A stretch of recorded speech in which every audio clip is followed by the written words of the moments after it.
saludo al señor gobernador del estado, invitadas e invitados especiales. Deseo en primer lugar agradecer a la organización Hagámoslo Bien y a los funcionarios que la integran por la invitación a compartir con ustedes la experiencia de Guatemala. También al Movimiento Cívico Nacional de Guatemala como actor importante en los cambios que estamos llevando a cabo en nuestro país. Compartir un tema que para Guatemala es sumamente importante y que es hasta recientemente que empezamos a conversar en relación a este tema, y es la lucha contra la corrupción. Sin duda, escuchamos constantemente ahora sobre la corrupción. Tenemos que reflexionar qué es la reflexión. Recordemos que hay empleados y funcionarios dentro de nuestros gobiernos a quienes les asignamos una función y una responsabilidad. Pues la corrupción se da cuando un funcionario o un empleado se aparta de esa función que se le ha encomendado y lo hace para favorecer intereses particulares. La corrupción transgrede normas penales, sin lugar a dudas, porque son hechos constitutivos de delito, pero algo más, la corrupción transgrede las normas morales de la sociedad, de tal manera que ante la violación a las normas penales y a las normas morales, la misma sociedad debe de reaccionar. Y hay algunos elementos que caracterizan a la corrupción. Como les indicaba, toda acción corrupta es la transgresión de una norma para un beneficio privado. Se aparta a la persona del ejercicio de la función constitucional y legal que se le ha encomendado, y toda persona corrupta trata siempre de encubrir esa actuación. Todos nuestros países tenemos vigente la Convención de Naciones Unidas contra la Corrupción, la cual establece que ésta plantea graves problemas para la estabilidad, la seguridad de las sociedades, al socavar las instituciones y los valores de la democracia, la ética, la justicia, al comprometer el desarrollo sostenible y el imperio de la ley. ¿Qué factores propician la corrupción en Guatemala? Tenemos un estudio del Instituto Centroamericano de Estudios Fiscales que nos indica que algunos de los factores que propician la corrupción en Guatemala, y yo creo que en muchos países se puede dar la misma situación, es una legislación desactualizada. En Guatemala, el Ministerio Público tiene una ley que no responde a la realidad del momento para actuar de una mejor manera. La Corte Suprema de Justicia, el Poder Judicial, no tienen leyes que permitan un mejor funcionamiento, pero esto no es casualidad. Esto es producto de un sistema perverso que quiere mantener esa legislación desactualizada, y parece que las y los ciudadanos no nos damos cuenta. Simplemente no nos interesa o no nos involucramos. Pues en Guatemala sí nos hemos preocupado y ya hemos presentado propuestas de reformas tanto a la Ley Orgánica del Ministerio Público como a la Ley del Organismo Judicial y Ley de Carrera Judicial. Y sin duda, el despertar ciudadano se va a encargar de que los diputados algún día conozcan estas reformas para actualizar nuestras leyes. Hay una institucionalidad débil, pero esto no es producto de la casualidad, es producto también de esa práctica perversa de mantener instituciones débiles, porque eso es lo que favorece los intereses de la corrupción y de la criminalidad organizada. Y yo les pongo de ejemplo el presupuesto del Ministerio Público de Guatemala. Vemos, por ejemplo, que en el año 2014 se solicitaron 171 millones de dólares para el funcionamiento del Ministerio Público y nos aprobaron 113 millones. Solo ahí hay una diferencia importante para no dejar funcionar adecuadamente al Ministerio Público. Pero por si fuera poco, el Ministerio de Finanzas Públicas, que le debe de ubicar los fondos al Ministerio Público, le quedó debiendo 15 millones de quetzales. Este año 2015 la situación estuvo más complicada. Se solicitaron 211 millones de dólares, únicamente se autorizaron 92 millones y al día de hoy nos deben 36 millones de quetzales. ¿Qué refleja esta situación? Como que se quisiera ahogar al Ministerio Público. ¿Por qué? ¿Para qué? Para que no funcione. El mismo estudio señala que hay un acceso deficiente a la información pública porque quienes manejan la corrupción no son transparentes en la información que deben trasladar y a la que la población tiene todo el derecho de tener acceso. Hay una participación ciudadana escasa. Para el combate a la corrupción, sin duda, la ciudadanía debe involucrarse para fiscalizar, pero también para proponer. Hay, de acuerdo al mismo estudio, una existencia de conflictos de intereses e impunidad. A mi juicio, hay impunidad cuando no se denuncia, pero también hay impunidad cuando se denuncia y las instituciones débiles no pueden responder ante la denuncia ciudadana. Cuando yo tomé posesión del Ministerio Público en mayo del año pasado, me llevé la gran sorpresa de que la institución tiene 1.418.000 casos en mora. Quiere decir que hay 1.400.000 personas en Guatemala que no han tenido respuesta del ente investigador. Esto es impunidad. Y quien cree que la corrupción es nada más que eso, la corrupción, me parece que se equivoca. El estudio de ICEFI nos dice que en Guatemala se estima que aproximadamente para este año 2015 la corrupción tendrá un aproximado de 530 millones de dólares, que equivale al presupuesto del Ministerio Público durante 4 años. Esto es, a manera de cálculo, lo que se van a robar este año en Guatemala. Con este dinero el Ministerio Público podría funcionar 4 años. ¿Pero qué sectores, además, se ven afectados por la corrupción? Sabemos que la corrupción afecta a los más pobres. Siempre es a los más pobres. El mismo estudio de Oxfam nos indica que para este año en Guatemala, producto de la corrupción, uno de los sectores afectados es la educación.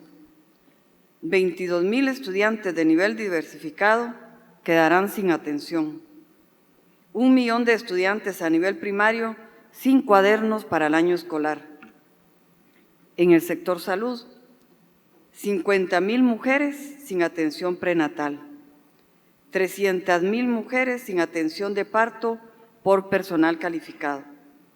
Y en protección social, 5,000 becas de educación media destinadas para adolescentes y jóvenes en situación de riesgo y vulnerabilidad sin entregarse. Y en ese contexto surge en Guatemala, en el año 2006-2007, la Comisión Internacional contra la Impunidad en Guatemala. En el país se ha dicho mucho sobre esta comisión única en el mundo. Yo siempre hago énfasis en que fue el gobierno de Guatemala en el año 2006 que sin duda, ante la impotencia de atacar cuerpos ilegales y aparatos clandestinos de seguridad incrustados en el Estado guatemalteco, solicitó a Naciones Unidas ayuda y que le instalara una comisión para luchar contra la impunidad. Y de esa cuenta surge la Comisión Internacional contra la Impunidad en Guatemala, CICIG, que a partir de ese año ha tenido apoyo para el Ministerio Público, particularmente en elaboración de diferentes manuales para la Dirección de Análisis Criminal, pero también nos ha permitido crear los órganos o las unidades de inteligencia del Ministerio Público. El Ministerio Público requiere cerebro para investigar y para poder llegar a las investigaciones más profundas sobre todos los actos que pueden ser constitutivos de delito. Hemos realizado un trabajo conjunto entonces, Ministerio Público y CICIG, y en este año 2015 hemos solicitado juntos, Ministerio Público, CICIG, 93 órdenes de captura contra diversos funcionarios de Guatemala. Hemos presentado antejuicios. En Guatemala, algunos funcionarios públicos gozan de la prerrogativa de la inmunidad, que quiere decir que no se puede proceder penalmente contra ellos porque hay que seguir un procedimiento previo. Y luego estamos trabajando en el traspaso de capacidades de la Comisión Internacional contra la Impunidad a fiscales del Ministerio Público, porque con la debilidad que tiene la institución necesita actualizarse y modernizarse. Esta parte la estamos logrando con el apoyo de CICIG y ese traslado de capacidades que se requiere. Hemos creado una Fiscalía Especial contra la Impunidad. Es una fiscalía modelo, una fiscalía élite en Guatemala que trabaja con expertos de la Comisión Internacional contra la Impunidad en Guatemala. En mi agenda está en primer lugar el combate a la corrupción. Desde luego tenemos que trabajar contra el narcotráfico, el crimen organizado, las extorsiones y toda la gama de delitos que tenemos, pero sin lugar a dudas la corrupción hay que combatirla y hay que hacerlo frontalmente. Decidí la creación de la Fiscalía de Asuntos Internos, porque también debo combatir la corrupción adentro del Ministerio Público. Y de acuerdo a mi política, no voy a imponer sanciones de suspensión de 2 días o de 3 días a los trabajadores del Ministerio Público. Los trabajadores del Ministerio Público deben ser ejemplo para la sociedad guatemalteca.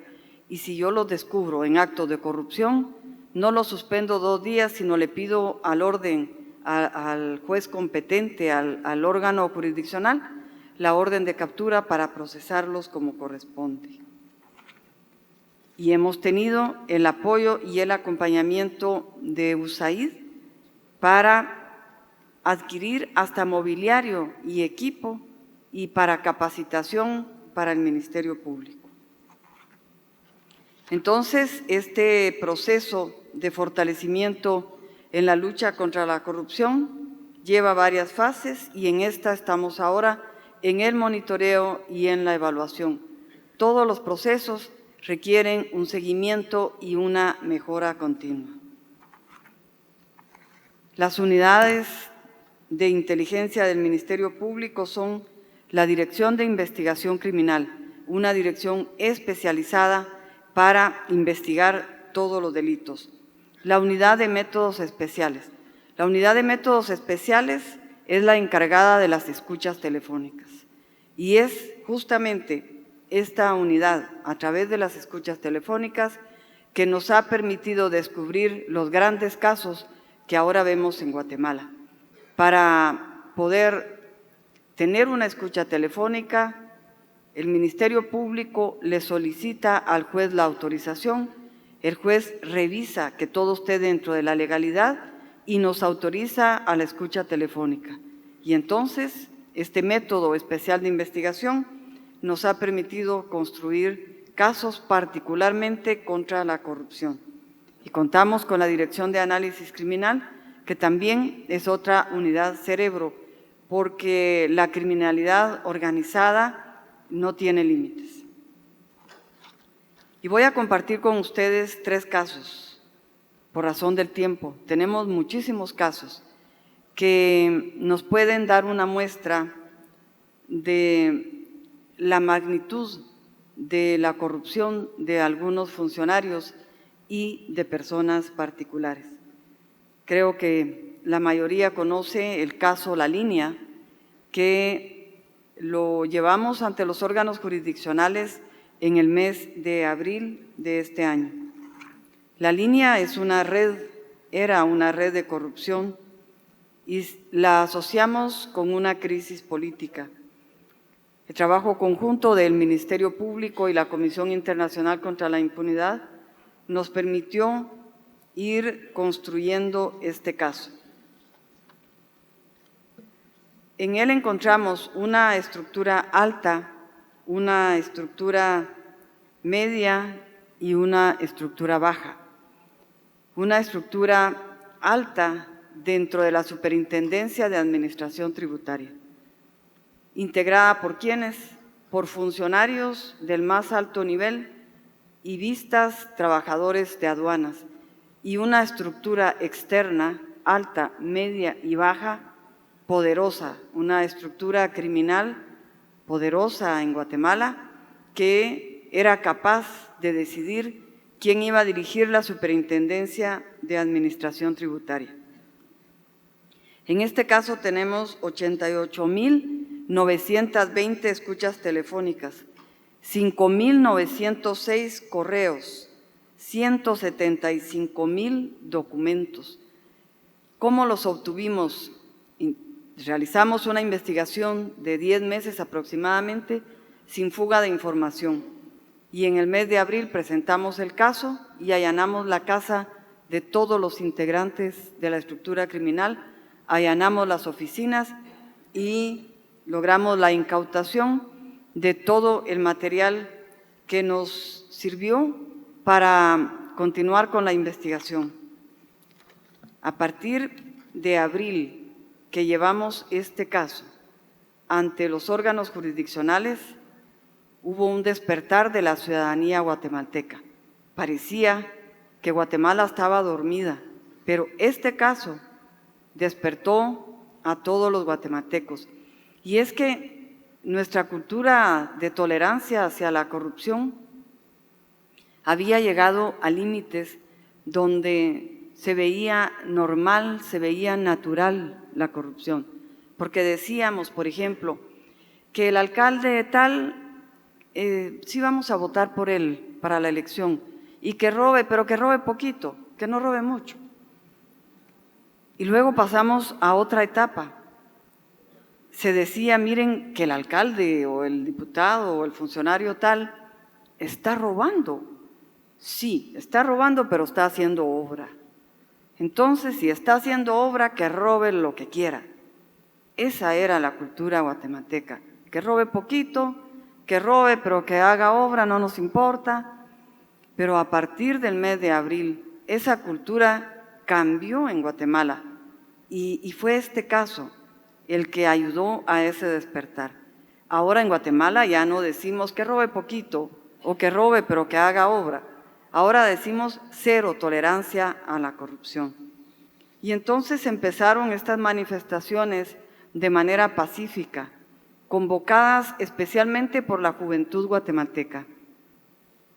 Los jóvenes le mandaron el siguiente mensaje al gobierno: se metieron con la generación equivocada.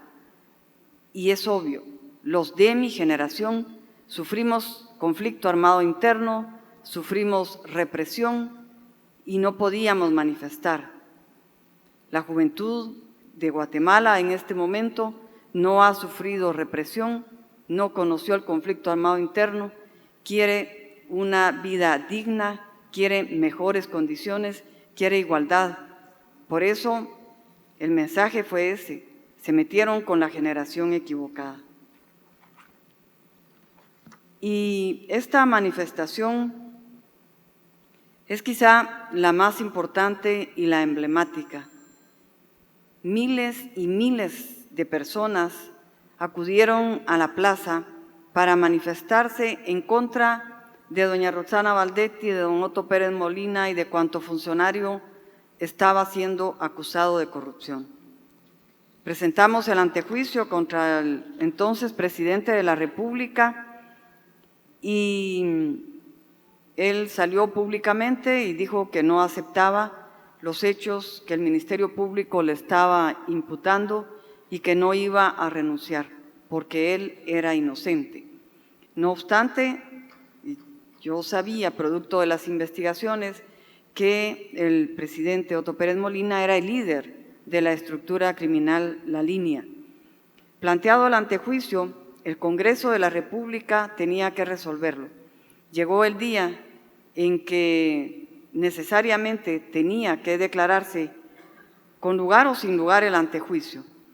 Cuando despertamos, resulta que el edificio del Congreso de la República estaba tomado por seguidores de Pérez Molina. Cuando yo me enteré de esa situación, pensé, bueno, hasta aquí llegó este proceso, ya el Congreso no va a conocer el antejuicio, y pensé, por lo menos yo cumplí con mi obligación, cumplí con mi responsabilidad, planteé el antejuicio y me olvido del asunto y seguí trabajando. De repente me llegan a comentar que ciudadanos y ciudadanas guatemaltecas estaban en el Congreso tratando de persuadir a quienes lo habían tomado por instrucciones de Pérez Molina de que desalojaran y que permitieran el ingreso de los diputados para que pudieran conocer de ese antejuicio. Realmente, estos momentos que vivió Guatemala era para que hubieran heridos, para que hubieran muertos y para que se saliera de control la situación. Sin embargo, en todo momento se mantuvo una altura cívica y un interés ciudadano, una entrega de la ciudadanía a defender lo que consideraban que debía de prosperar en ese momento, que era el antejuicio contra el presidente Pérez Molina. Y entonces empezaron a llegar claveles blancos al Congreso de la República. Aquí está con nosotros uno de los responsables de que llegaran esos claveles blancos a quienes estaban tomando el Congreso. Les entregaban un clavel, les entregaban agua, hasta que lograron desalojarlos y entonces se formó una valla humana. La valla humana fue para que pasaran los diputados y pudieran conocer la solicitud de antejuicio. Y como estaba próxima la elección de diputados y presidente de la República, esto fue un día martes y la elección era el domingo, entonces le decían los ciudadanos a los diputados: si tú votas, yo voto. Y el mensaje estaba claro: si el diputado votaba a favor de retirarle la inmunidad al presidente, el ciudadano iba a votar por ese diputado. Y si no, como decimos coloquialmente, le iba a pasar la factura el domingo en la elección. Y de manera impresionante e increíble, el antejuicio fue declarado con lugar por unanimidad de todos los diputados que estaban presentes. Y hubo reacción, por supuesto, de los medios de comunicación, ustedes lo pueden ver. Pérez y Baldetti dirigían robo en la SAT, histórico, golpe a la corrupción al más alto nivel. Está la fotografía del expresidente Pérez Molina, cabecilla de La Línea, y luego Baldetti capturada. Sin el acompañamiento de organizaciones y grupos de sociedad civil, yo no sé cuál hubiera sido el resultado de este proceso. Lo que sí sé es que fue fundamental y fue importante esa participación, incluida la de las redes sociales. Hashtag como Paro Nacional, Baldetti a la cárcel, no tenemos presidente, yo estoy por Guate, yo no tengo presidente y renuncia ya, fueron fundamentales para lograr la renuncia de la que era vicepresidenta de la República, lo cual sucedió el 8 de mayo. El 14 de mayo, el Congreso de la República nombra al señor Alejandro Maldonado Aguirre como nuevo vicepresidente. El 2 de septiembre renuncia Otto Pérez Molina. El 3 de septiembre, el Congreso de la República nombra a Alejandro Maldonado como nuevo presidente y el 10 de septiembre nombra al rector de la Universidad de San Carlos, Juan Alfonso Fuentes Soria, como nuevo vicepresidente. De mayo a septiembre funcionó la constitucionalidad en Guatemala. No hubo golpe de Estado. Lo que hubo fue reacción ciudadana y apoyo en la constitución política para hacer los relevos, para poder llevar a la cárcel a la ex vicepresidenta y al expresidente de la República. Y además de esas acciones legales, sabemos que la corrupción enriquece a los funcionarios y a quienes incurren en corrupción. Estamos trabajando ahora la extinción de dominio. Le vamos a quitar los bienes producto de la corrupción a la ex vicepresidenta, al expresidente y a los diversos funcionarios, como un expresidente del Congreso que también está procesado. Llevamos un proceso contra un diputado actual, acaba de renunciar, que fue presidente del Congreso de la República en el año 2012. Acción Ciudadana presentó una denuncia sobre plazas fantasmas e iniciamos la investigación. El señor expresidente del Congreso tenía, antes de llegar al Congreso, 15 agentes de seguridad. Cuando tomó posesión como presidente del Congreso, los contrató a través de una partida del Congreso de la República, aproximadamente $1,000. La asistente del expresidente del Congreso abrió 15 cuentas bancarias y cada fin de mes retiraba los $1,000 y le entregaba 200 a los agentes de seguridad y el resto, $800 de cada uno de los 15 guardias de seguridad, los depositaba a una cuenta bancaria. Cuando investigamos la cuenta bancaria a nombre de una empresa y al investigar la empresa a nombre del expresidente del Congreso. Esa es una forma de corrupción que aparentemente estaba quedando en la impunidad porque transcurrieron 3 años. Sin embargo, cuando hay voluntad política, se puede investigar y se pueden deducir responsabilidades. Seguimos con la investigación y encontramos en total 30 plazas fantasmas autorizadas por el expresidente del Congreso de la República, que ahora está también en prisión. Y el último caso que acabamos de llevar ante los órganos jurisdiccionales es un caso también muy lamentable que le hemos llamado negociantes de la salud, corrupción en el Instituto Guatemalteco de Seguridad Social. En este caso funcionaban operadores, proveedores de medicina, funcionarios periféricos y funcionarios centrales, todos del Seguro Social. Y lo que hacían, en pocas palabras, es que los operadores y los proveedores le decían a los funcionarios del ICS qué medicina querían vender. Y entonces los médicos le recetaban a los pacientes la medicina que los proveedores querían vender, no la medicina que los enfermos necesitaban. Y capturamos al subdirector de una policlínica, al subjefe de la unidad de oncología, al director del Hospital General de Enfermedades, al director del Hospital Juan José Arévalo, al jefe de la unidad financiera del Hospital Juan José Arévalo, al médico de la unidad ejecutora de la Zona 5 y a empresarios dueños de diversas empresas de medicina, negociantes de la salud. A ese grado ha llegado Guatemala en corrupción.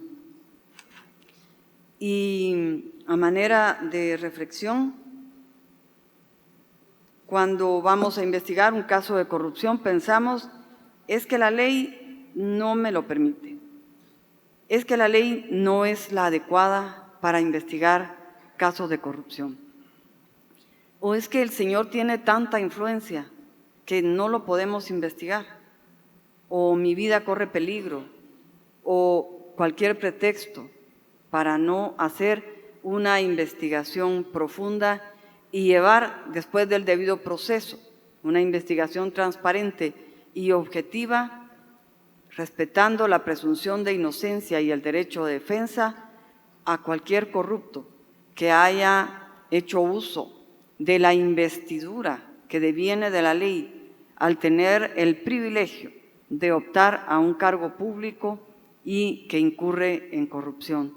Sin duda, Guatemala tiene tarea pendiente, tenemos que redoblar nuestros esfuerzos en la lucha contra la corrupción, pero estamos empezando tarde, pero estamos dando los primeros pasos para que ojalá nuestros hijos y los hijos de nuestros hijos tengan derecho a una sociedad libre de corrupción, donde puedan tener en consecuencia acceso a la educación, al trabajo y a vivir en condiciones dignas las personas más pobres. No queremos más desnutridos en Guatemala. Hay niños desnutridos en Guatemala no por falta de alimento, hay desnutridos por falta de oportunidad, por falta de igualdad y por la corrupción. Muchas gracias.